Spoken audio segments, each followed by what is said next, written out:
Now, with conflicts and a war raging across the globe, skeptics believe that the world is on the brink of a third world war. And despite repeated calls to respect international humanitarian law, populations continue to suffer globally. All right, we move further from here. New tensions have emerged this week between US President Joe Biden's administration and Israeli Prime Minister Benjamin Netanyahu over Netanyahu's criticism of US withholding weapon deliveries. Now, following the comments made by Prime Minister Netanyahu, the White House has described the criticism as vexing and disappointing. Despite America's continuous support to Israel in its fight against Hamas militants and other threats they are facing in the region. The previous day, White House press secretary also said that with the exception of one particular shipment of munitions, there are no pauses in other shipments going from US to Israel. Now, here, the White House press secretary was referring to shipments of 2,000-pound bombs. Specifically, these 2,000-pound bombs that Washington has said is under review because of concerns about their use in densely populated areas.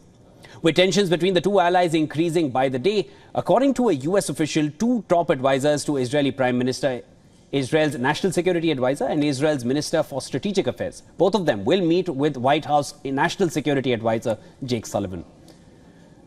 On the other hand, United Nations Human Rights Office report has looked at 6 Israeli attacks in Gaza to look at the possibility of them being a war crime. Report details 6 emblematic attacks involving the suspected use of GBU-31s or 2,000-pound bombs, GBU-32 1,000-pound bombs and GBU-39s 250-pound bombs from the 9th of October to the 2nd of December 2023 on residential buildings, a school, refugee camps and a market. The report concludes that these Israeli strikes indicate that the IDF may have repeatedly violated fundamental principles of the laws of war. Now, despite world bodies raising their concerns regarding Israel repeatedly violating the laws of war in the conflict, Prime Minister Netanyahu has said that Israel will not leave Gaza until all hostages are returned.